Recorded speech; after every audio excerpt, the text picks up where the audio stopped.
हरे कृष्णा दोस्तों, राधे राधे। दोस्तों, जीवन में भले ही कैसा भी मोड़ आए, मगर आप अपने जीवन पर हमेशा विश्वास रखना, क्योंकि जीवन में आप जिन समस्याओं से निकलोगे वही समस्याएं भविष्य में आपका कवच बनकर आपकी रक्षा करेगी। इसी सुविचार के साथ आप सभी का दिन शुभ और मंगलमय हो। हरे कृष्णा। इससे पहले की कथा सुनने के लिए आप सभी का बहुत बहुत धन्यवाद। आप सुनिए आज की कथा, और आज की कथा को सुनकर आप वीडियो को लाइक करके कमेंट बॉक्स में राधे राधे जरूर लिखिएगा।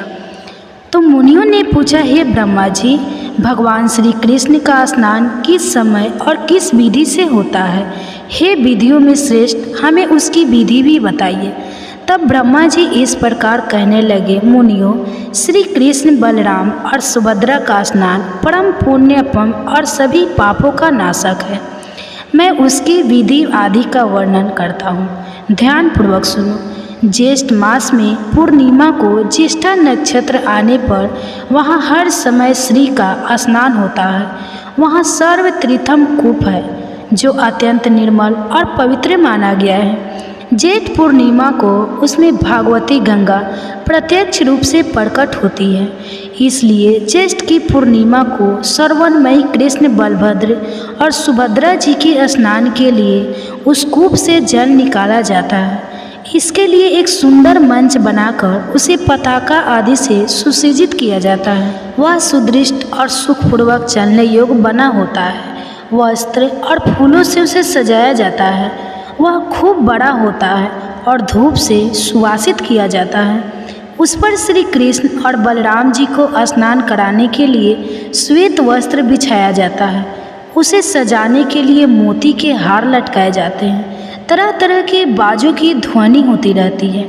एक मंच पर एक और भगवान श्री कृष्ण और दूसरी ओर भगवान बलराम विराजते हैं। बीच में सुभद्रा देवी को पधरा कर जय जयकार और मंगल घोष के साथ स्नान कराया जाता है। उस समय ब्राह्मण, क्षत्रिय, वैश्य, शूद्र तथा अन्य जाति के लाखों स्त्री पुरुष उन्हें घेरे रहते हैं। गृहस्थ, स्नातक, सन्यासी और ब्रह्मचारी सभी मंच पर विराजमान भगवान श्री कृष्ण और बलराम जी को स्नान कराते हैं। पूर्व संपूर्ण तीर्थ अपने पुष्प मिश्रित जल में अलग अलग भगवान को स्नान कराते हैं। फिर शंख, घंटा, भेरी, मृदंग, झांस आदि वाद्यों की तमल ध्वनि के साथ स्त्रियों के मंगल गीत, स्तुतियों के मनोहर शब्द, जय जयकार, वीणा रव और वेणु नादा के समान जान पड़ता है। उस समय मुनिगण वेद पाठ और मंत्रोच्चारण करते रहते हैं। साम गान के साथ तरह तरह की स्तुतियों के पुण्यम शब्द होते रहते हैं। यति, स्नातक, गृहस्थ और ब्रह्मचारी स्नान के समय बड़ी प्रसन्नता के साथ भगवान विष्णु की स्तुति करते हैं। तो श्री कृष्ण और बलराम जी के ऊपर रत्न दंड विभूषित चौर डाला जाते हैं। आकाश में यक्ष, विधातर, सिद्ध, किन्नर, अप्सराएं, देव, गंधर्व, चारण, आदित्य, वसु, रुद्र, साध, विश्वदेव, मरुत, गण, लोकपाल तथा अन्य लोग भी भगवान पुरुषोत्तम की स्तुति करते हैं। देव देवेश्वर पुराण पुरुषोत्तम, आपको नमस्कार है।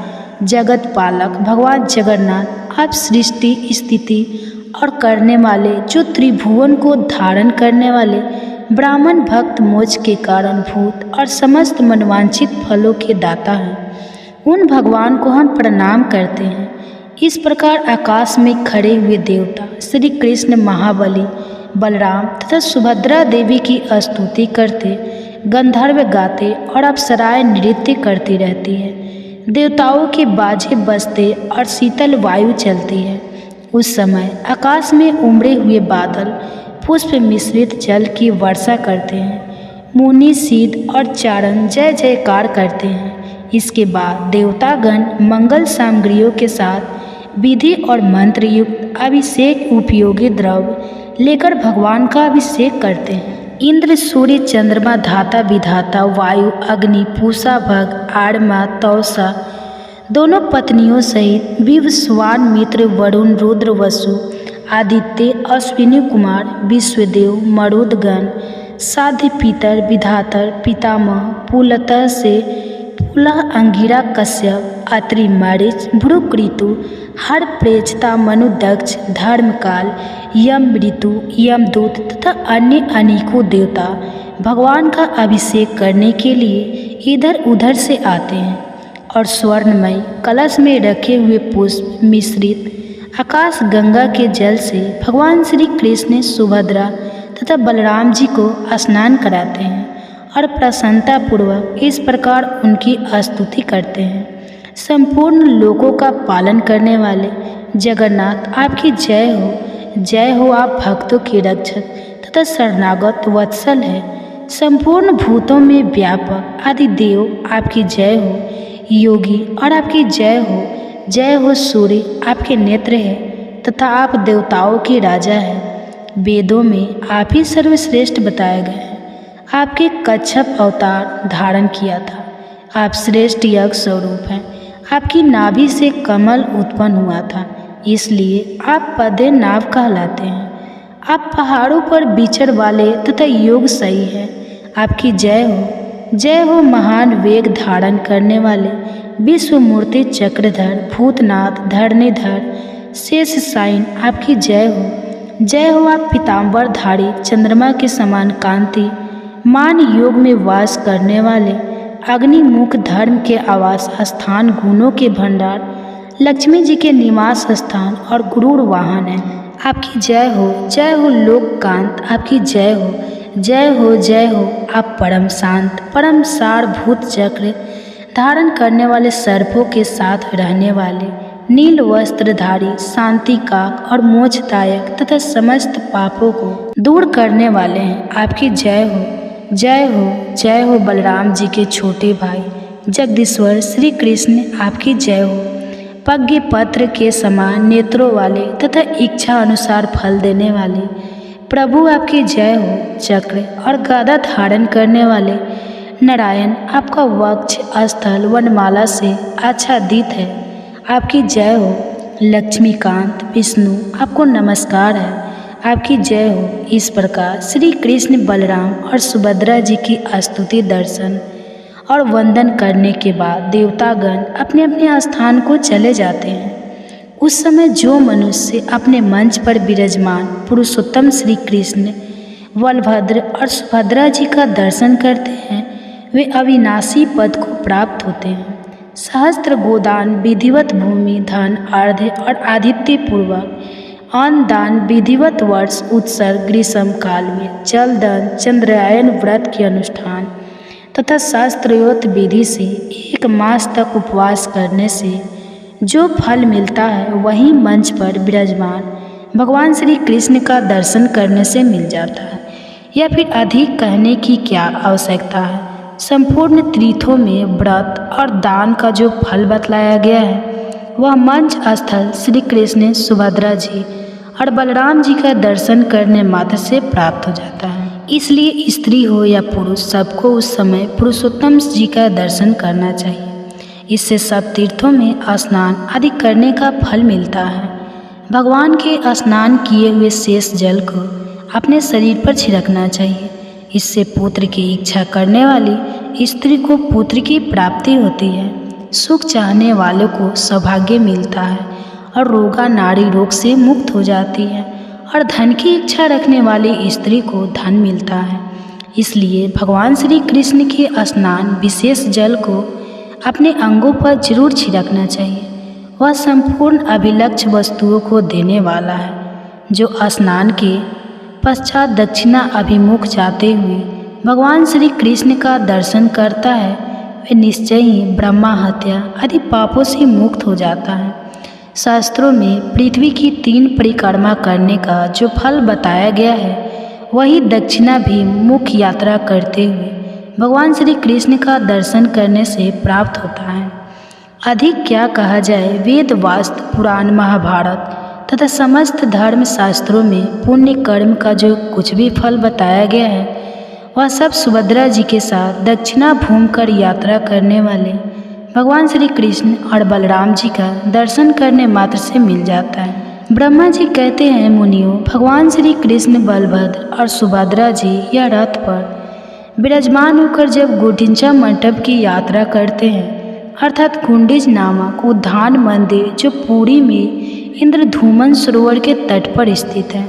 इसके गुंडीचा, गुंजा, गुंडी और आदि नाम भी विख्यात हैं। तो जब गुंडीच मंडप की यात्रा करते हैं तो भगवान उस समय उन्हें उनका दर्शन प्राप्त होता है, और जो लोग एक सप्ताह तक उस मंडल में विराजमान भगवान श्री कृष्ण, बलभद्र जी और सुभद्रा जी का झांकी करते हैं, वे विष्णु लोक को जाते हैं। मुनियों ने पूछा, हे जगतपति, इस यात्रा का आरंभ किसने किया था?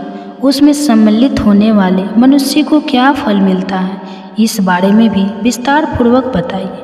तब ब्रह्मा जी बोले, हे ब्राह्मणों, पूर्व काल में राजा इंद्र ने भगवान से प्रार्थना की कि मेरे सरोवर के तट पर एक सप्ताह के लिए आपकी यात्रा हो।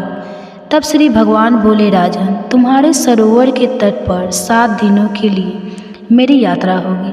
वह यात्रा गुंडीचा नाम से विख्यात और समस्त अभिलक्ष्य फलों को देने वाली होगी और मोक्ष प्रदान करने वाले भगवान नरसिंह का प्रभाव बतलाता हूँ। सुनो, उनके समस्त गुणों का वर्णन कौन कर सकता है, इसलिए मैं भी संक्षेप से ही बताऊंगा।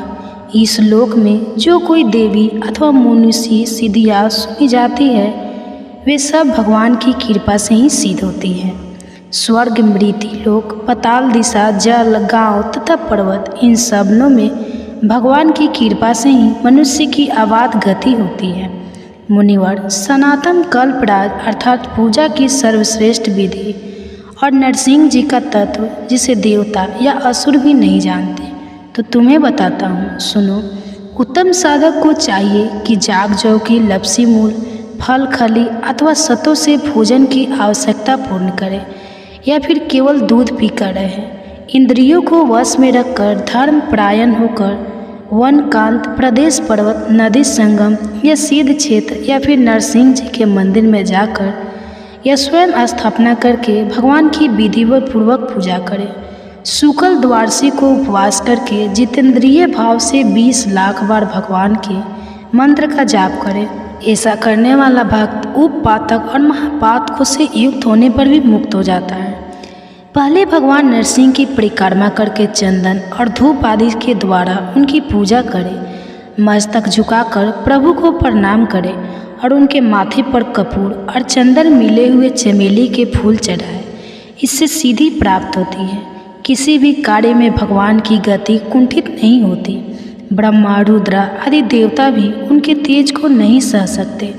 फिर संसार में सिद्ध, गंधर्व, मनुष्य, दानव, विधातर, यक्ष, किन्नर और महानागों की तो बात ही क्या है। एक बार भी भगवान नरसिंह का भक्तिपूर्वक दर्शन करने से करोड़ों जन्मों के पापों और दुखों से छुटकारा मिल जाता है। युद्ध, संकट, दुर्गम स्थान, चोर, व्याघ्र आदि की पीड़ा, प्राण संशय, विष, अग्नि, जल तथा ग्रह रोग आदि जनित कष्ट प्राप्त होने पर जो भगवान का ध्यान करता है वह सब प्रकार की आपत्तियों से छुटकारा पा जाता है। जैसे सूर्य देव होने पर महान अंधकार दूर हो जाया करता है, ठीक उसी प्रकार भगवान नरसिंह का दर्शन होने पर यह सभी उपद्रव भी नष्ट हो जाते हैं। अनंत नामक वासुदेव जी का भक्ति पूर्वक दर्शन और उन्हें वंदन करने पर मनुष्य सभी पापों से मुक्त होकर परम पद को प्राप्त होता है। मैंने, इंद्र ने तथा विभीषण ने भी इनकी आराधना की है। फिर कौन मनुष्य भला उनकी आराधना नहीं करेगा। जो मनुष्य श्वेत गंगा में स्नान करके श्वेत माधव तथा मत्स्य माधव का दर्शन करता है वह श्वेत द्वीप में जाता है। तब मुनियों ने कहा, हे भगवान, अब आप श्वेत माधव के महात्म का पूरी से वर्णन कीजिए। साथ ही भगवान की प्रतिमा का वृतांत भी विस्तार के साथ बताइए कि धरती में विख्यात भगवान के पवित्र क्षेत्र में श्वेत माधव की स्थापना किसने की थी। तब ब्रह्मा जी इस प्रकार बोले कि हे मुनिवर, सतयुग में श्रेष्ठ नाम के एक बलवान राजा थे। बड़े बुद्धिमान, धर्म, शूरवीर, सत्य, प्रतिज्ञ और दृढ़ता पूर्वक व्रत का पालन करने वाले उनके राज्य में 1000 वर्षों तक मनुष्य की आयु होती थी और किसी भी बालक की मृत्यु नहीं होती थी, अर्थात किसी की भी अकाल मृत्यु वहाँ नहीं होती थी। इस प्रकार राजा श्वेत के राज्य में कुछ समय व्यतीत होने के बाद एक घटना घटित हुई। कपाल गौतम नामक एक परम धर्मात्मा ऋषि थे। उनका एक पुत्र हुआ जो कालवंश दांत निकलने से के पहले ही चल बसा। उसे गोद में लेकर बुद्धिमान ऋषि राजा के पास आई। राजा ने ऋषि कुमार को अचेत अवस्था में सोया देखकर उसको जीवित करने के लिए प्रतिज्ञा की। राजा बोले, अगर यमलोक में गए हुए इस बालक को मैं 7 दिन के भीतर ना ला सकी तो मैं जलती हुई चिता पर चढ़ जाऊंगा। ऐसा कहकर राजा ने लाख नील कमलों से महादेव जी की पूजा करके उनके मंत्र का जाप आरंभ कर दिया। जगदीश्वर भगवान शिव राजा की अत्यंत भक्ति का विचार करके पार्वती जी के साथ उनके सामने प्रकट हुए और बोले, राजन, मैं तुम पर बहुत प्रसन्न हूँ। महादेव जी का यह वचन सुनकर राजा श्वेत ने सहसा उनकी ओर देखा। वे सब अंगों में भस्म रमाए हुए थे। उनके शरीर की कांति शरदकालीन चंद्रमा और कूद के समान थी। उनके नेत्र विकट थे। व्याघ्र चर्म का वस्त्र और उनकी ललाट में चंद्रमा की रेखा थी। उन पर नजर पड़ते ही राजा ने सहसा पृथ्वी पर गिरकर उन्हें प्रणाम किया और फिर कहा, प्रभु, अगर आप मुझ पर प्रसन्न हैं और अगर कि मुझ पर दया है तो काल के वंश में पड़ा हुआ यह ब्राह्मण बालक पुनः जीवित हो जाए। यही मेरी प्रतिज्ञा है। महेश्वर, आप इसे यथा योग्य आयुष युक्त और कल्याण का भागी भी बनाए। श्वेत की यह बात सुनकर महादेव जी को बड़ी प्रसन्नता हुई। उन्होंने सब भूतों को भय देने वाले काल को आज्ञा दी और काल ने मृत्यु के मुख में पड़े हुए उस बालक को जीवित कर दिया। इसके बाद वे देवी पार्वती के साथ अंतर ध्यान हो गए। फिर राजा ने हजारों वर्षों तक एकाग्रचित्त होकर राज्य किया। फिर लौकिक धर्मों और वैदिक नियमों का विचार करके भगवान केशव की आराधना का निश्चित व्रत ग्रहण किया। इसके बाद वे दक्षिण समुद्र के पुरुषोत्तम क्षेत्र में गए और जगन्नाथ जी के पास ही सुंदर रमणीय क्षेत्र में एक सुंदर मंदिर बनवाया और श्वेत शिला के द्वारा भगवान श्वेत माधव की प्रतिमा बनवाकर विधि पूर्वक उसकी प्रतिष्ठा की। उस समय ब्राह्मणों, दीनों, अनाथ और तपस्वियों को दान देकर राजा ने भगवान माधव के समीप पृथ्वी पर गिरकर संसांड प्रणाम किया। फिर 1 महीने तक मौन और निराहार रहकर द्वादशाक्षर मंत्र का जप किया। जब समाप्त होने पर भगवान देवेश्वर की इस प्रकार स्तुति आरंभ की। श्वेत बोले, ओम वासुदेव को नमस्कार है। सबको अपनी ओर खींचने वाले संकर्षण को नमस्कार है। अत्यंत धूति मान प्रदुमन कवि रुद्ध होने वाले अनिरुद्ध तथा नारायण को नमस्कार है, जिनके अनेक रूप हैं, जो विश्व रूप विधाता निर्गुण शुद्ध और उज्ज्वल कर्म वाले हैं, उनको नमस्कार है। जिनकी नाभि में कमल है, जो पद गर्भ ब्रह्मा जी की उत्पत्ति के कारण है, उनको नमस्कार है। जिनका वर्ण कमल के समान है, जो हाथ में भी कमल लिए रहते हैं, उनको नमस्कार है। जिनके नेत्र कमल के समान है, जो सहस्त्र नेत्रों से युक्त और शिव स्वरूप है, मैं उन्हें नमस्कार है। जिनके सहस्त्र पैर और सहस्त्र भुजाएं हैं, उन मन रूप परमेश्वर को नमस्कार है। ओम वर रूपधारी भगवान को नमस्कार है, जो वर देने वाले उत्तम वृद्धि से युक्त वरिष्ठ विनय शरणागत रक्षक और अपनी महिमा से कभी ना होने वाले उन भगवान को प्रणाम है। ओम बाल रूपधारी बाल कमल के समान कांति मान बाल और चंद्रमा रूप नेत्रों वाले मनोहर केशों के सुबोधित बुद्धिमान भगवान विष्णु को प्रणाम है। केशव को नमस्कार है। नारायण को नित्य नमस्कार है। सर्वश्रेष्ठ माधव और गोविंद को नमस्कार है। ओम विष्णु को नमस्कार है। मधुसूदन को प्रणाम है। शुद्ध स्वरूप और किरणों को धारण करने वाले भगवान को नमस्कार है। अनंत को नमस्कार है। सूक्ष्म रूप और श्री वत्सधारी को नमस्कार है। हे गोविंद, मेरी रक्षा कीजिए। आप ही इस संसार से मेरा उद्धार कर सकते हैं। यह संसार समुद्र मोह रूपी जल से भरा हुआ है। इसके पार जाना असंभव है। मैं इसके गले तक डूबा हुआ हूँ। पुंडरीकाक्ष, आपके सिवा दूसरा कोई ऐसा नहीं है इससे मेरा उद्धार कर सके। उस विख्यात दिव्य पुरुषोत्तम क्षेत्र में राजा श्वेत के इस प्रकार स्तुति करने पर देवाधिदेव जगत गुरु श्री हरि उनकी भक्ति का विचार करके संपूर्ण देवताओं के साथ राजा के सामने आए।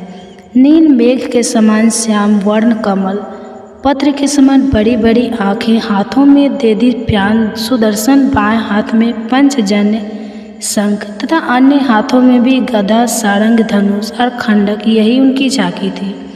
भगवान ने कहा, राजन, तुम्हारी बुद्धि बड़ी उत्तम है, तुम में पाप का लेस भी नहीं है और मैं तुम पर बहुत प्रसन्न हूँ। तुम अपनी इच्छा के अनुसार कोई उत्तम वर मांगो। देवाधिदेव भगवान का यह अमृतम वचन सुनकर महाराज श्वेत ने नमस्कार निवारण उन्हें प्रणाम किया और उन्हीं के मन लगाते हुए कहा, भगवान, अगर मैं आपका भक्त हूँ तो मुझे ये उत्तम वरदान दीजिए।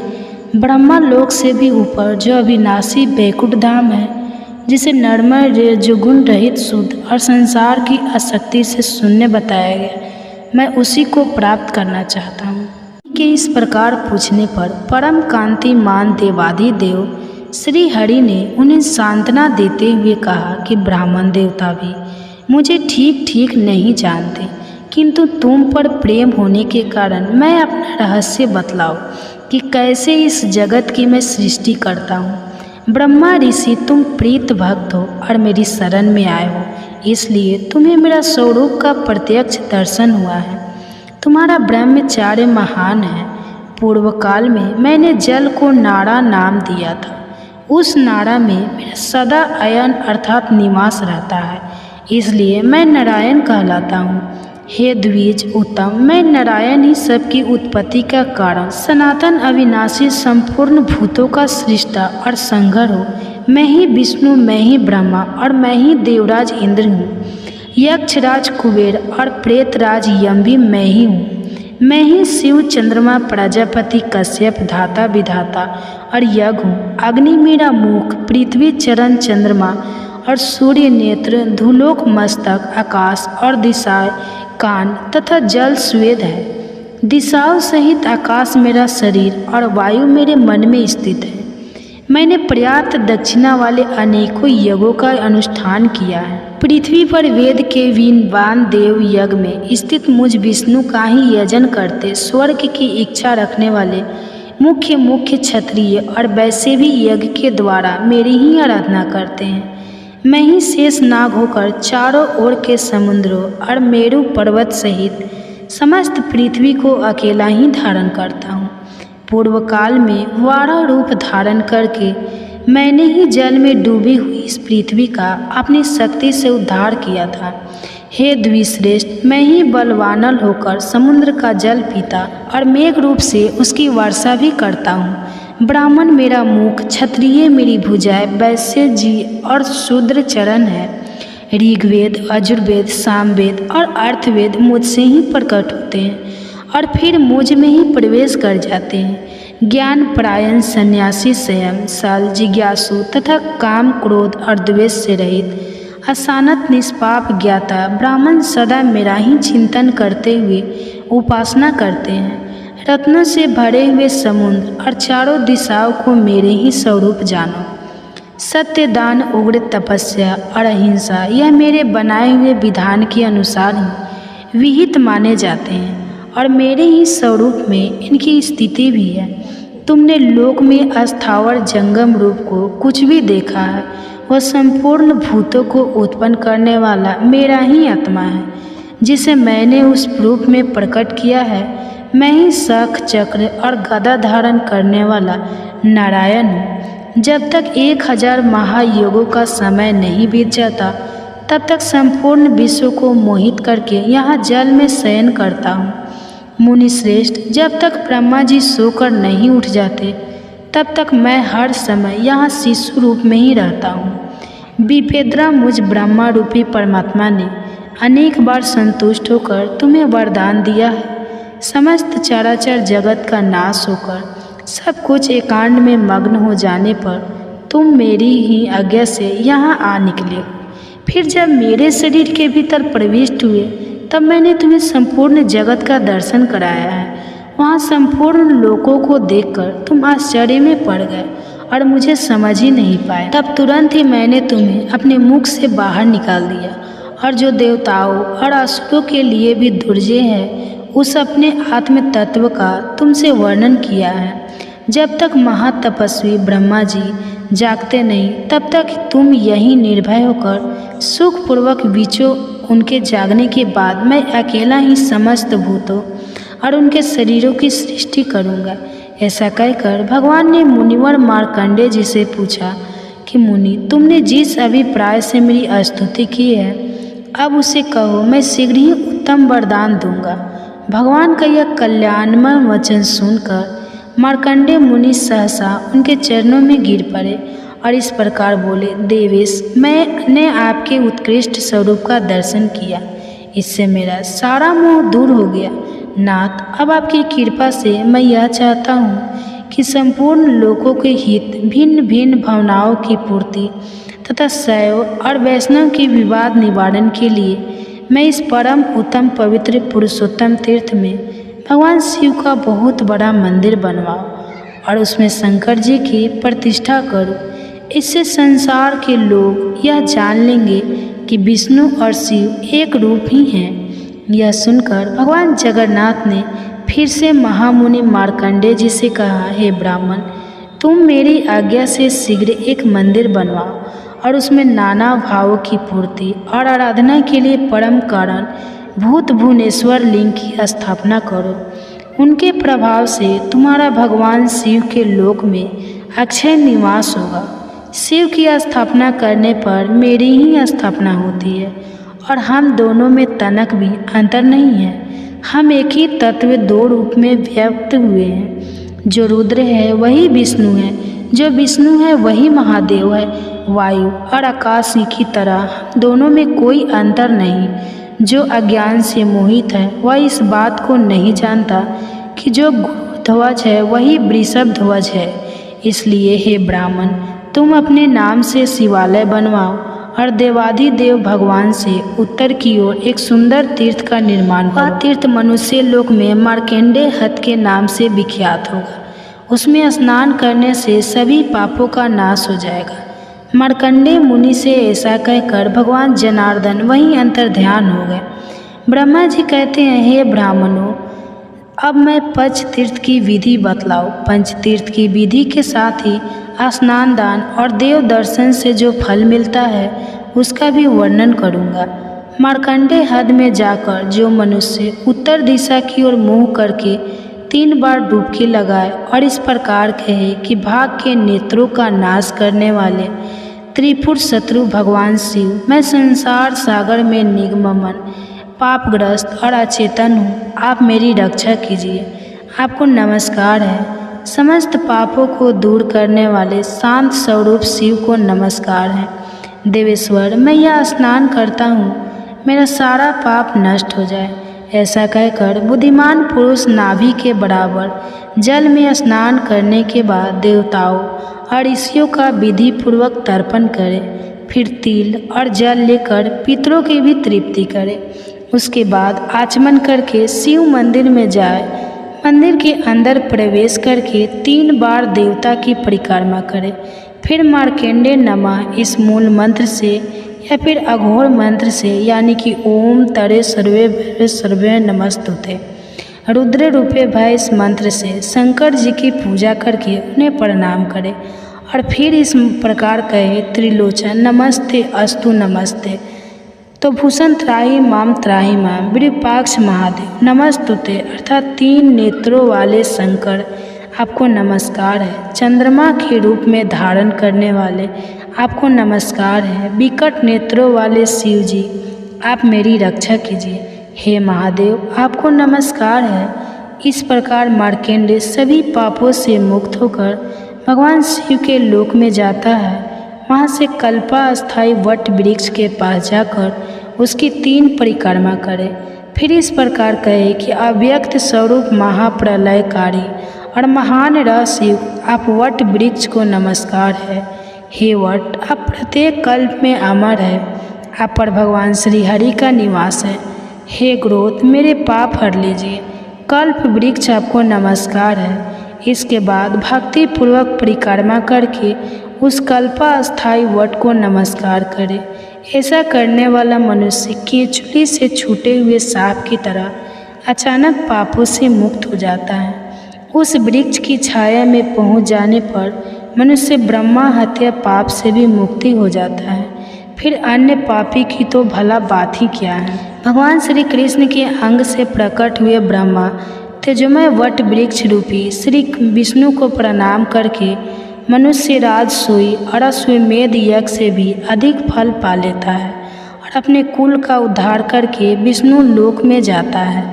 भगवान श्री कृष्ण के सामने खड़े हुए गुरूर को जो नमस्कार करता है वह सब पापों से मुक्त होकर श्री विष्णु जी के बैकुंठ धाम में जाता है। ब्रह्मा जी कहते हैं, हे मुनिवर, इस प्रकार स्तुति करके राजा ने समस्त कामनाओं को पूर्ण करने वाले सनातन पुरुष जगन्नाथ भगवान वासुदेव को प्रणाम किया और चिंता मग्न होकर पृथ्वी पर कोष और वस्त्र बिछाकर भगवान का ध्यान करते हुए वे उसी पर सो गए।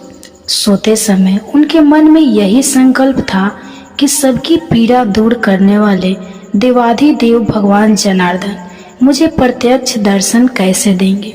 सो जाने पर देवाधिदेव जगत गुरु भग वासुदेव ने राजा को सपने में अपने शंख चक्र और गदा धारण करने वाले स्वरूप का दर्शन कराया। राजा इंद्रधूमन ने बड़े प्रेम से भगवान का दर्शन किया। वे शंख और चक्र धारण किए हुए थे। उन्होंने सारंग नामक धनुष और बाण भी धारण कर रखे थे। उनका स्वरूप प्रलयकालीन सूर्य के समान दय दिव्यमान हो रहा था और वे प्रज्वलित तेज के विशाल मंडल लग रहे थे। उनका श्रीअंग नीले पुंखराज के समान श्याम था। वे गुरूर के कंधे पर विराजमान थे और उनकी 8 बजाय शोभा पा रही थी। दर्शन देकर भगवान ने राजा से कहा, राजन, तुम्हें साधुवाद है। तुम्हारे इस दिव्य यज्ञ से, भक्ति से और श्रद्धा से मैं बहुत संतुष्ट हूँ। हे राजन, तुम व्यर्थ क्यों सोच में पड़े हो। यहाँ जो संसार में पूजने योगी सनातनी प्रतिमा है उसकी प्राप्ति का उपाय तुम्हें बतलाता हूँ।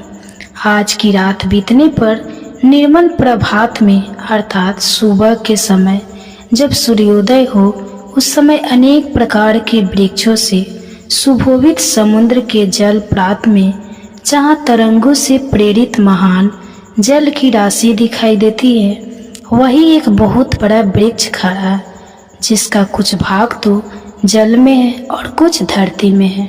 वह समुद्र की लहरों से आहत होने पर भी कांपता नहीं है। तुम हाथ में कुल्हाड़ी लेकर लहरों के बीच से अकेले ही वहां चले जाना। तुम्हें वह वृक्ष दिखाई देगा। मेरे बताए अनुसार उसे पहचान कर बिना किसी शंका के उस वृक्ष को काट डालना। उसे काटते समय तुम्हें कोई अद्भुत वस्तु भी दिखाई देगी। उसी से सोच विचार कर तुम दिव्य प्रतिमा का निर्माण करो और मोह में डालने वाली चिंता को बिल्कुल छोड़ दो। ऐसा कहकर महाभाग्य हरि स्वप्न में अदृश्य हो गए। वह स्वप्न देखकर राजा को बड़ा आश्चर्य हुआ। उस रात को देखते थे भगवान ने मन लगाकर उठ बैठे और वैष्णव मंत्र और विष्णु सुत का जप करने लगे। प्रातः काल उठे और भगवत स्मरण करते हुए विधि पूर्वक उन्होंने समुद्र में स्नान किया। फिर ब्राह्मणों को नगर और गांव आदि दान में देकर अपने पुरवाना कृत करके समुद्र के तट पर चले गए। वहां अकेले ही महाराज ने समुद्र की महावेद किया और उस तेजस्वी महावृक्ष को देखा। बहुत ऊंचा वृक्ष था और उससे बड़ी बड़ी जट लटक रही थी। उसे देखकर राजा इंद्रधूमन बहुत प्रसन्न हुए। उन्होंने तीखे फरसे से उस वृक्ष को काट गिराया और उसके 2 टुकड़े करने का विचार किया। फिर जब उन्होंने उस लकड़ी का भाले भांति निरीक्षण किया तब एक अद्भुत बात उन्हें दिखाई दी। श्री विश्वकर्मा जी और भगवान विष्णु दोनों ब्राह्मण का रूप धारण कर वहां आए। उनके कंठ में दिव्य हार और शरीर में दिव्य अग्रांग शोभा पा रहे थे। वे दोनों अपने तेज से प्रज्वलित हो रहे थे। राजा के पास आकर उन्होंने पूछा, महाराज, आप यहाँ कौन सा कार्य करेंगे? किस लिए आपने इस पेड़ को काट गिराया है? उन दोनों की बात सुनकर राजा बहुत प्रसन्न हुए। उन्होंने मीठी वाणी में उत्तर दिया, मैं यहाँ आदि अंत से रहित देवादिदेव जगदीश्वर भगवान विष्णु की आराधना के लिए प्रतिमाएं बनवाना चाहता हूँ। इसके लिए स्वयं भगवान ने ही मुझे स्वप्न में प्रेरित किया है। राजा की यह बात सुनकर भगवान जगन्नाथ ने हंसकर कहा, महाराज, आपका विचार तो बड़ा उत्तम है, इसके लिए आपको धन्यवाद है। यह भयंकर संसार सागर केले के पत्ते की तरह सारहीन है। इसमें दुख की अधिकता है। काम क्रोध इसमें पूरी तरह से भरे हुए हैं। इंद्रिय रूपी भंवर और कीचड़ के कारण यह अत्यंत दुस्से है। नाना प्रकार के सैकड़ों रोग यहाँ भंवर के समान हैं। महाभाग्य में हम दोनों के साथ बैठिए। यह मेरी साथी एक श्रेष्ठ शिल्पी है। ये सब प्रकार के शिल्प कर्म में अर्थात मूर्ति कला में साक्षात विश्वकर्मा जी के समान निपुण है। आप किनारा छोड़कर चले आइए, यह मेरे बताए अनुसार प्रतिमा तैयार कर देंगे। आप देखिए, भगवान खुद ही राजा इंद्रधूमन से बता रहे हैं कि किस प्रकार प्रतिमाओं को निर्माण करना है। ब्राह्मण की बात सुनकर राजा इंद्रधूमन समुद्र का किनारा छोड़कर उनके पास चले गए और वृक्ष की शीतल छाया में बैठ गए। इसके बाद ब्राह्मण रूपधारी विश्वकर्मा भगवान ने शिल्पिका जी को आज्ञा दी कि तुम प्रतिमा बनवाओ। भगवान श्री कृष्ण का रूप परम शांत हो। उनके नेत्र पद्म पत्र के समान विशाल होना चाहिए। विवक्षित वत्स चिन्ह तथा कौस्तुभ मणि और हाथों में शंख चक्र और गदा धारण किए हो। क्या आप में से कभी किसी ने जगन्नाथ भगवान जी के मंदिर में जाकर उनके दर्शन किए हैं? अगर आपने दर्शन किए हो तो कमेंट बॉक्स में ज़रूर बताइएगा। भगवान राजा को आगे बताते हुए कहते हैं कि वे कौस्तुभ मणि हाथों में शंख चक्र और गदा धारण किए हो। दूसरी प्रतिमा का विग्रह दूध के समान एकदम गोरा हो। उसमें स्वस्तिक का चिन्ह होना चाहिए। वे अपने हाथ में हल धारण किए हो। उनका नाम महाबली अनंत अर्थात बलराम जी होगा। देवता, दानव, गंधर्व, यक्ष, विद्याधर और नाग कोई भी उनका अंत नहीं जानते, इसलिए वे भगवान अनंत कहलाते हैं। और सुनो राजन, तीसरी प्रतिमा भगवान वासुदेव की बहन सुभद्रा देवी की होगी। उनके शरीर का रंग स्वर्ण के समान गौर और सुंदर शोभा से युक्त होना चाहिए। उनमें समस्त शुभ लक्षणों का समावेश होना बहुत आवश्यक है। भगवान के ऐसे कथन सुनकर उत्तम कर्म करने वाले विश्वकर्मा जी ने तत्काल उत्तम लक्षणों से युक्त प्रतिमाएं तैयार कर दी। पहले उन्होंने बलभद्र जी की मूर्ति बनाई। उनका वंश शरद काल के चंद्रमा की तरह श्वेत था। उनकी आंखों में कुछ कुछ लालिमा थी। उनका शरीर विशाल और मस्तक फना का होने से बड़ा विकट जान पड़ता था। वे नील वस्त्र धारण किए बल के अभिमान से उद्धत लग रहे थे। उन्होंने एक कुंडल धारण कर रखा था। उनके हाथों में गदा और मसूल शोभा पा रहे थे। उनका स्वरूप दिव्य था। उसका विग्रह साक्षात भगवान वासुदेव का था। उनके नेत्र कमल के समान प्रफुल्लित थे। शरीर की कांति नील मेघ के समान श्याम थी। उनकी श्याम आभा तिसी के फूल की तरह लग रही थी। बड़े बड़े नेत्र कमल पत्र की तरह लग रहे थे। शरीर पर पीताम्बर शोभा पा रहा था। वक्ष वस्त्र में शिवास्तव का चिन्ह और हाथ में चक्र था। इस प्रकार वे सर्व पापहारी श्री हरि बड़े दिव्य दिखाई देते थे।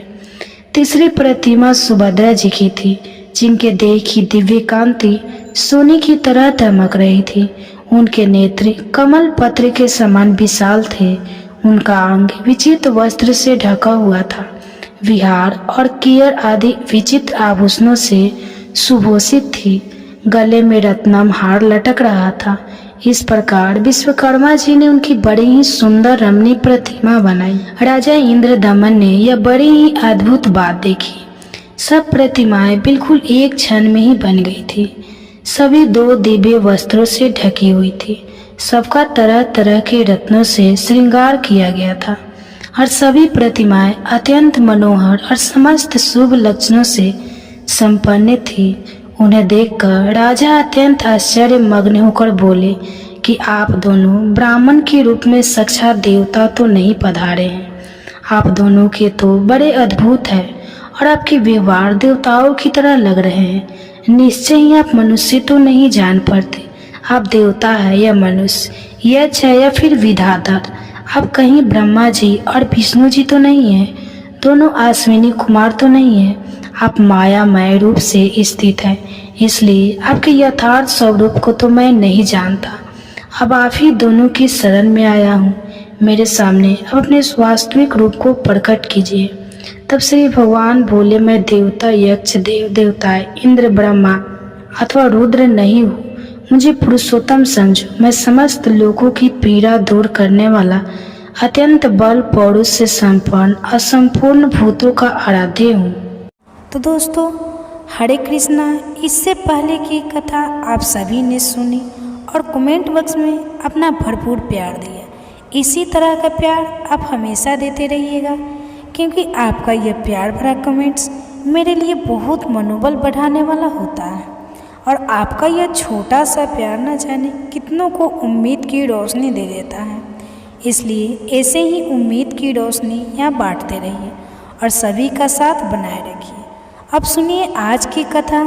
श्री ब्रह्मा जी कहते हैं, प्राचीन सत्यों की बात है। इंद्रदमन नाम के विख्यात एक राजा थे, जो इंद्र के समान ही पराकर थे।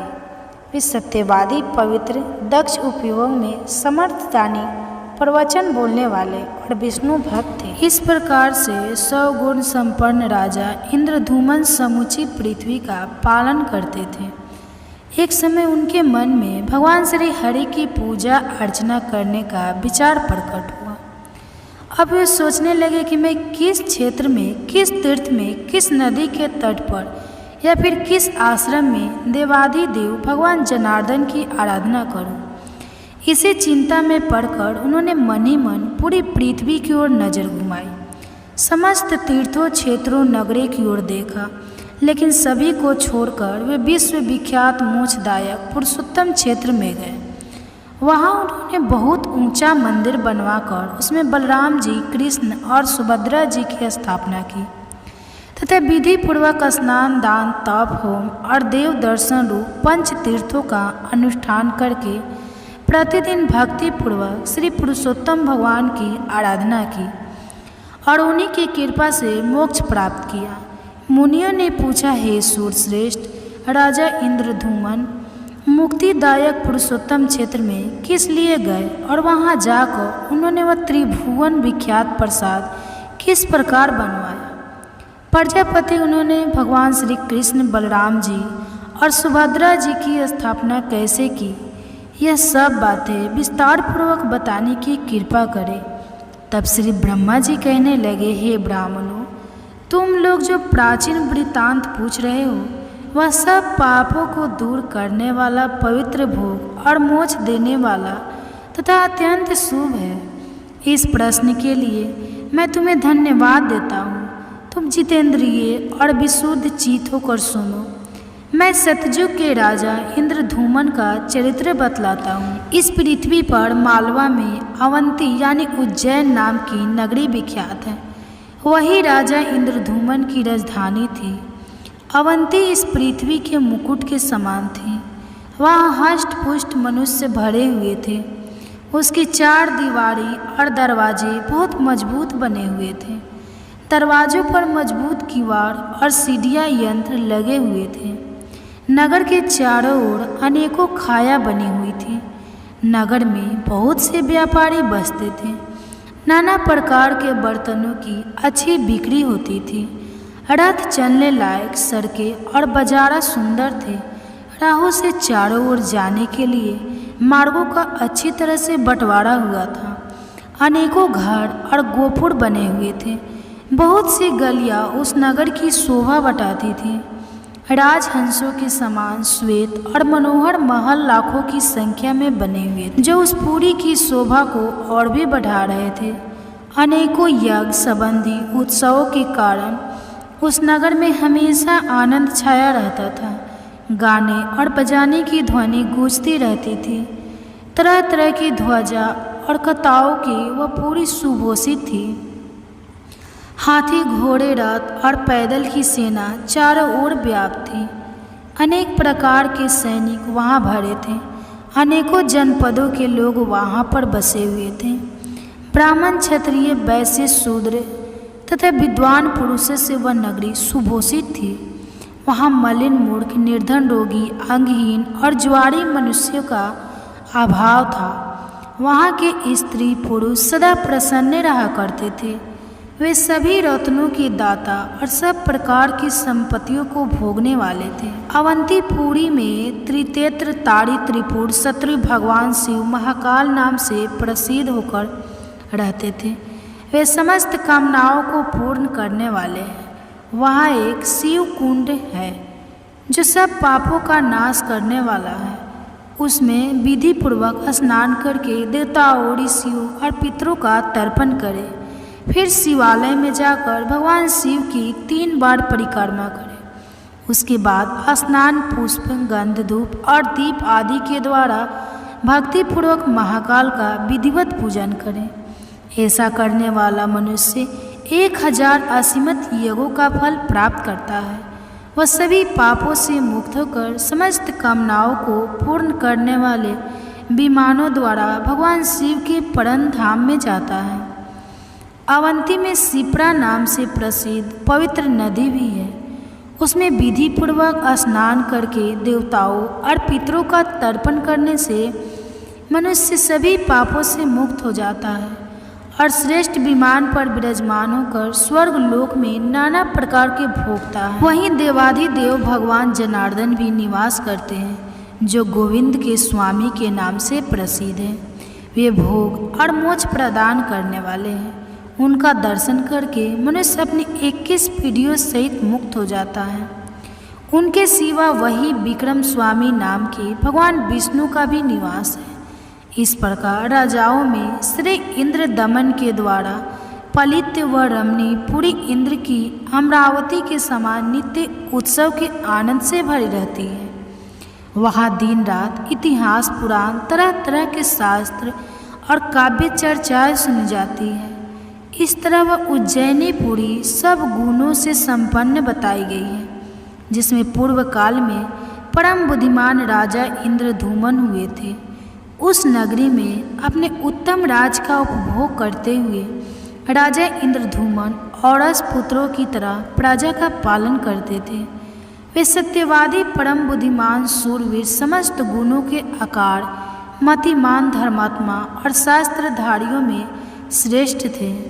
उनके सत्य, शील और इंद्रिय संयम के गुण थे। उनके पास अच्छे अच्छे हाथी, घोड़े, रथ, कंबल, मृग, चर्म, वस्त्र, रत्न और धन धान्य का कभी अंत नहीं होता था।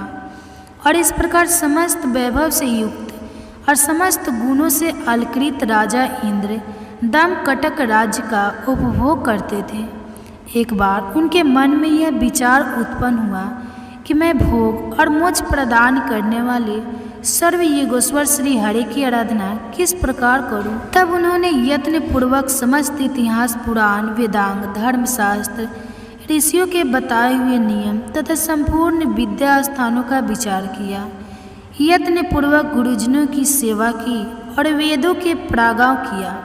फिर इंद्रियों के वश में करके मोक्ष की इच्छा से विचार किया कि मैं सनातन पुरुष, पीताम्बरधारी, चतुर्भुज, शंख, चक्र, गजाधर, वनमाला, विभूषित, कमल नयन, शिवस्त्र शोभित और मुकुट, अंगद आदि आभूषणों से अलंकृत श्री हरि की आराधना किस प्रकार करूं। यह विचार करके बहुत बड़ी सेना को अपने साथ लेकर पुरोहित और व्रतियों के साथ अपनी नगरी उज्जैनी से बाहर निकल गए। उनके पीछे रथ पर सवार सैनिक हथियार हाथों में लेकर प्रस्थान करने लगे। उनके रथ विमानों के समान जान पड़ते थे। उन पर ध्वजा, पताका एवं फहरा रही थी। रथनी निर्वेदम की इच्छा रखने वाले थे, अतः पूर्व की सब स्त्रियां भी वस्त्र आभूषण से अलंकृत होकर महाराज के साथ चलती अनेक नेत्र पद पत्र के समान विशाल थे और शस्त्रधारी सैनिक उन्हें घेर कर चलते थे। ब्राह्मण, क्षत्रिय और वैश्य ने भी राजा का अनुसरण किया और उनके पीछे पीछे चलने लगे। अनेक नगरों के निवासी व्यापारी भी धन रत्न स्वर्ण स्त्री और अन्य उपकरणों के साथ प्रस्थान करने लगे। अस्त्र शस्त्र तांबूल तिनके काष्ठ तेल वस्त्र फल और पत्र आदि की बिक्री करने वाले लोग अपनी अपनी दुकान लेकर राजा के साथ चलने लगे। घसियार धोबी ग्वाले नाई और दर्जी भी हजारों की संख्या में साथ साथ चल रहे थे। मंगल पाठ करने वाले पुराणों का अर्थ करने में प्रवीण कथावाचक काव्य रचयिता कवि विष छाड़ने वाले गरुड़ विद्या के जनाकर तरह तरह के रत्नों की परीक्षा करने वाले गज चिकित्सक मनुष्य चिकित्सक वृक्ष चिकित्सक गौ चिकित्सक और समस्त पूर्वास राजा के पीछे पीछे चलने लगे। जैसे दूसरे गांव को जाते हुए पिता के पीछे पुत्र भी उत्सुक होकर जाने लगते हैं, ठीक उसी प्रकार समस्त पूर्ववासियों ने भी राजा इंद्रदमन का अनुसरण किया और उनके साथ साथ चलने लगे। इस प्रकार हाथी घोड़े रथ और पैदल सहित महान जन समुदाय के साथ धीरे धीरे यात्रा करते हुए महाराज इंद्र दक्षिण समुद्र के तट पर जा पहुँचे। वहाँ उन्होंने रमणीय समुद्र का दर्शन किया, जो लाखों उताल लकड़ी उसमें बड़े जोर का शब्द हो रहा था। खारे पानी से भरा हुआ वह नदियों का स्वामी सिंधु परम पवित्र सभी पापों को दूर करने वाला और समस्त मनोचित्र को देखकर राजाओं में श्रेष्ठ इंद्रदमन को बड़ा आश्चर्य हुआ। उन्होंने समुद्र के तट पर पहुंचकर एक मनोहर प्रदेश में जो कि स्वर्ण गुण संपन्न और पवित्र था निवास किया। मुनि ने पूछा, हे ब्राह्मण, भगवान विष्णु के उस परम पवित्र पुरुषोत्तम क्षेत्र में क्या पहने? भगवान की कोई प्रतिमा नहीं थी। जो राजा ने सेना और सवारियों के साथ वहां जाकर श्री कृष्ण बलराम और सुभद्रा जी की स्थापना की। तब ब्रह्मा जी बोले, हे महर्षियों, इस विषय में समस्त पापों का विनाश करने वाली प्राचीन कथा सुनो, मैं उसे संक्षेप में कहूँगा। हरे कृष्णा दोस्तों, आप सभी का दिन शुभ और मंगलमय। दोस्तों, पहले लोग मरते थे और आत्मा भटकती थी, और अब आत्मा मर चुकी है, लोग भटक रहे हैं। और यही कारण है कि अब समाज में या हमारे देश में अपराध बढ़ने लगे हैं। इसलिए अपने अंदर की इंसानियत को जगाकर ऐसे अपराधों के प्रति सजग होना और ऐसे अपराधों को रोकना हम सबके लिए बहुत ज़रूरी है। इसी सुविचार के साथ आप सभी का दिन शुभ और मंगलमय हो। तो दोस्तों, हरे कृष्णा, इससे पहले की कथा आप सभी ने सुनी और कमेंट बॉक्स में अपना भरपूर प्यार दिया। इसी तरह का प्यार आप हमेशा देते रहिएगा, क्योंकि आपका यह प्यार भरा कमेंट्स मेरे लिए बहुत मनोबल बढ़ाने वाला होता है। और आपका यह छोटा सा प्यार न जाने कितनों को उम्मीद की रोशनी दे देता है। इसलिए ऐसे ही उम्मीद की रोशनी यहाँ बांटते रहिए और सभी का साथ बनाए रखिए। अब सुनिए आज की कथा। श्री ब्रह्मा जी कहते हैं, प्राचीन सत्यों की बात है। इंद्रदमन नाम के विख्यात एक राजा थे, जो इंद्र के समान ही पराकर थे। वे सत्यवादी पवित्र दक्ष उपयोग में समर्थ जानी प्रवचन बोलने वाले और विष्णु भक्त थे। इस प्रकार से 100 गुण संपन्न राजा इंद्रधूमन समूची पृथ्वी का पालन करते थे। एक समय उनके मन में भगवान श्री हरि की पूजा अर्चना करने का विचार प्रकट हुआ। अब वे सोचने लगे कि मैं किस क्षेत्र में, किस तीर्थ में, किस नदी के तट पर या फिर किस आश्रम में देवाधिदेव भगवान जनार्दन की आराधना करूं। इसी चिंता में पड़कर उन्होंने मन ही मन पूरी पृथ्वी की ओर नजर घुमाई। समस्त तीर्थों क्षेत्रों नगरी की ओर देखा, लेकिन सभी को छोड़कर वे विश्वविख्यात मोक्षदायक पुरुषोत्तम क्षेत्र में गए। वहाँ उन्होंने बहुत ऊंचा मंदिर बनवाकर उसमें बलराम जी, कृष्ण और सुभद्रा जी की स्थापना की तथा विधि पूर्वक स्नान, दान, तप, होम और देव दर्शन रूप पंच तीर्थों का अनुष्ठान करके प्रतिदिन भक्ति पूर्वक श्री पुरुषोत्तम भगवान की आराधना की और उन्हीं की कृपा से मोक्ष प्राप्त किया। मुनियों ने पूछा, हे सूर्य श्रेष्ठ, राजा इंद्रधूमन मुक्तिदायक पुरुषोत्तम क्षेत्र में किस लिए गए और वहां जाकर उन्होंने वह त्रिभुवन विख्यात प्रसाद किस प्रकार बनवाया। प्रजापति उन्होंने भगवान श्री कृष्ण, बलराम जी और सुभद्रा जी की स्थापना कैसे की, यह सब बातें विस्तार पूर्वक बताने की कृपा करें। तब श्री ब्रह्मा जी कहने लगे, हे ब्राह्मणों, तुम लोग जो प्राचीन वृत्तांत पूछ रहे हो वह सब पापों को दूर करने वाला, पवित्र भोग और मोक्ष देने वाला तथा अत्यंत शुभ है। इस प्रश्न के लिए मैं तुम्हें धन्यवाद देता हूँ। तुम जितेंद्रिय और विशुद्ध चित्त होकर सुनो। मैं सतयुग के राजा इंद्रधूमन का चरित्र बतलाता हूँ। इस पृथ्वी पर मालवा में अवंती यानी उज्जैन नाम की नगरी विख्यात है। वही राजा इंद्रधूमन की राजधानी थी। अवंती इस पृथ्वी के मुकुट के समान थी। वहाँ हष्ट पुष्ट मनुष्य भरे हुए थे। उसकी 4 दीवारी और दरवाजे बहुत मजबूत बने हुए थे। दरवाजों पर मजबूत किवाड़ और सीढ़ियाँ यंत्र लगे हुए थे। नगर के चारों ओर अनेकों खाया बनी हुई थी। नगर में बहुत से व्यापारी बसते थे। नाना प्रकार के बर्तनों की अच्छी बिक्री होती थी। रथ चलने लायक सड़कें और बाजारा सुंदर थे। राहों से चारों ओर जाने के लिए मार्गों का अच्छी तरह से बंटवारा हुआ था।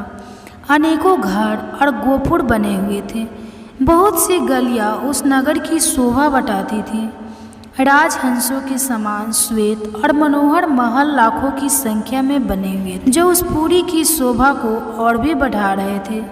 अनेकों यज्ञ संबंधी उत्सवों के कारण उस नगर में हमेशा आनंद छाया रहता था। गाने और बजाने की ध्वनि गूंजती रहती थी। तरह तरह की ध्वजा और कताओं की वह पूरी सुभूषित थी। हाथी, घोड़े, रथ और पैदल की सेना चारों ओर व्याप्त थी। अनेक प्रकार के सैनिक वहाँ भरे थे। अनेकों जनपदों के लोग वहाँ पर बसे हुए थे। ब्राह्मण, क्षत्रिय, वैश्य, शूद्र तथा विद्वान पुरुषों से वह नगरी सुभूषित थी। वहाँ मलिन, मूर्ख, निर्धन, रोगी, अंगहीन और जुआरी मनुष्यों का अभाव था। वहाँ के स्त्री पुरुष सदा प्रसन्न रहा करते थे। वे सभी रत्नों के दाता और सब प्रकार की संपत्तियों को भोगने वाले थे। अवंतीपुरी में त्रिनेत्र, ताड़ी, त्रिपुर, शत्रु भगवान शिव महाकाल नाम से प्रसिद्ध होकर रहते थे। वे समस्त कामनाओं को पूर्ण करने वाले हैं। वहाँ एक शिव कुंड है जो सब पापों का नाश करने वाला है।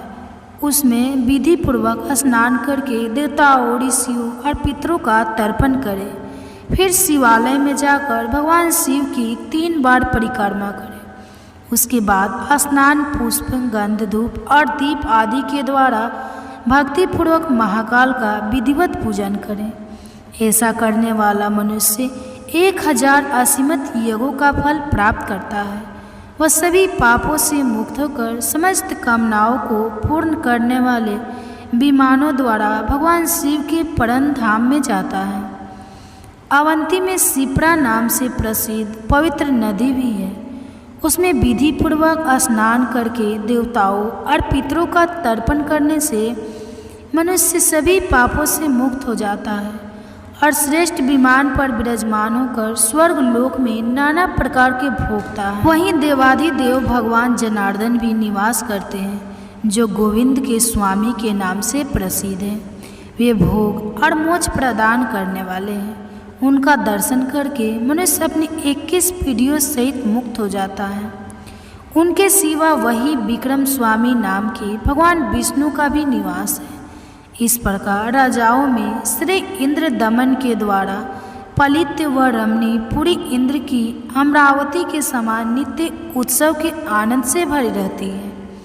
वहाँ दिन रात इतिहास, पुराण, तरह तरह के शास्त्र और काव्य चर्चाएं सुनी जाती है। इस तरह वह उज्जैनी पुरी सब गुणों से संपन्न बताई गई है, जिसमें पूर्व काल में परम बुद्धिमान राजा इंद्रधूमन हुए थे। उस नगरी में अपने उत्तम राज का उपभोग करते हुए राजा इंद्रधूमन औरस पुत्रों की तरह प्रजा का पालन करते थे। वे सत्यवादी, परम बुद्धिमान, सूरवीर, समस्त गुणों के आकार, मतिमान, धर्मात्मा और शास्त्रधारियों में श्रेष्ठ थे। उनके सत्य, शील और इंद्रिय संयम के गुण थे। उनके पास अच्छे अच्छे हाथी, घोड़े, रथ, कंबल, मृग, चर्म, वस्त्र, रत्न और धन धान्य का कभी अंत नहीं होता था। और इस प्रकार समस्त वैभव से युक्त और समस्त गुणों से अलकृत राजा इंद्र दम कटक राज्य का उपभोग करते थे।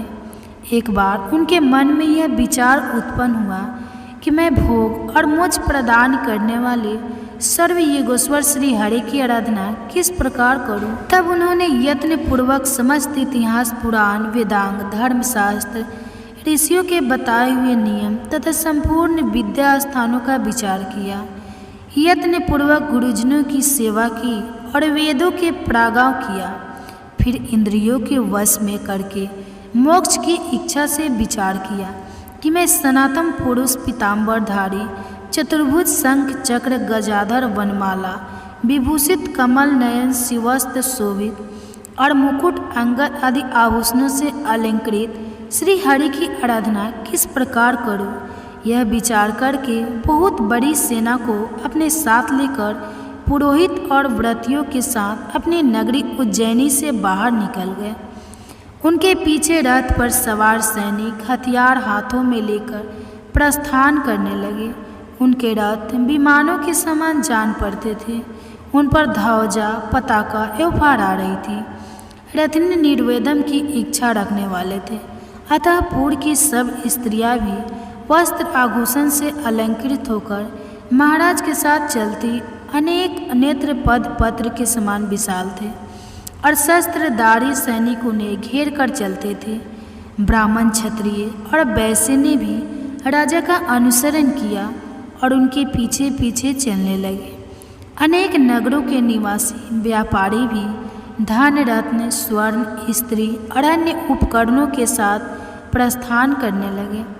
अस्त्र, शस्त्र, तांबूल, तिनके, काष्ठ, तेल, वस्त्र, फल और पत्र आदि की बिक्री करने वाले लोग अपनी अपनी दुकान लेकर राजा के साथ चलने लगे। घसियार, धोबी, ग्वाले, नाई और दर्जी भी हजारों की संख्या में साथ साथ चल रहे थे। मंगल पाठ करने वाले, पुराणों का अर्थ करने में प्रवीण, कथावाचक, काव्य रचयिता, कवि, विष छाड़ने वाले, गरुड़ विद्या के जनाकर, तरह तरह के रत्नों की परीक्षा करने वाले, गज चिकित्सक, मनुष्य चिकित्सक, वृक्ष चिकित्सक, गौ चिकित्सक और समस्त पूर्वास राजा के पीछे पीछे चलने लगे।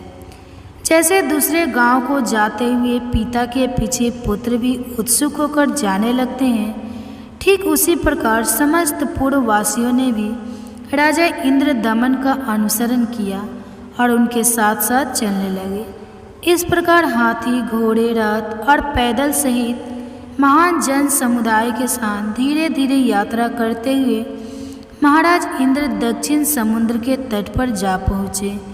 वहाँ उन्होंने रमणीय समुद्र का दर्शन किया, जो लाखों उताल लकड़ी उसमें बड़े जोर का शब्द हो रहा था।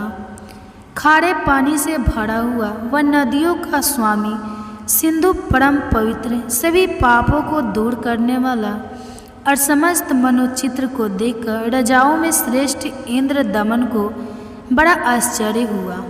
उन्होंने समुद्र के तट पर पहुंचकर एक मनोहर प्रदेश में, जो कि स्वर्ण गुण संपन्न और पवित्र था, निवास किया।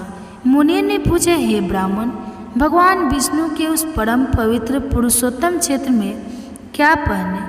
भगवान की कोई प्रतिमा नहीं थी, जो राजा ने सेना और सवारियों के साथ वहां जाकर श्री कृष्ण, बलराम और सुभद्रा जी की स्थापना की। तब ब्रह्मा जी बोले, हे महर्षियों, इस विषय में समस्त पापों का विनाश करने वाली प्राचीन कथा सुनो, मैं उसे संक्षेप में कहूँगा। हरे कृष्णा दोस्तों, आप सभी का दिन शुभ और मंगलमय। दोस्तों, पहले लोग मरते थे और आत्मा भटकती थी, और अब आत्मा मर चुकी है, लोग भटक रहे हैं। और यही कारण है कि अब समाज में या हमारे देश में अपराध बढ़ने लगे हैं। इसलिए अपने अंदर की इंसानियत को जगाकर ऐसे अपराधों के प्रति सजग होना और ऐसे अपराधों को रोकना हम सबके लिए बहुत ज़रूरी है। इसी सुविचार के साथ आप सभी का दिन शुभ और मंगलमय हो। तो दोस्तों, हरे कृष्णा। इससे पहले की कथा आप सभी ने सुनी और कमेंट बॉक्स में अपना भरपूर प्यार दिया। इसी तरह का प्यार आप हमेशा देते रहिएगा, क्योंकि आपका यह प्यार भरा कमेंट्स मेरे लिए बहुत मनोबल बढ़ाने वाला होता है और आपका यह छोटा सा प्यार न जाने कितनों को उम्मीद की रोशनी दे देता है। इसलिए ऐसे ही उम्मीद की रोशनी यहाँ बांटते रहिए और सभी का साथ बनाए रखिए। अब सुनिए आज की कथा। श्री ब्रह्मा जी कहते हैं, प्राचीन सत्यों की बात है। इंद्रदमन नाम के विख्यात एक राजा थे जो इंद्र के समान ही पराक्रम थे। वे सत्य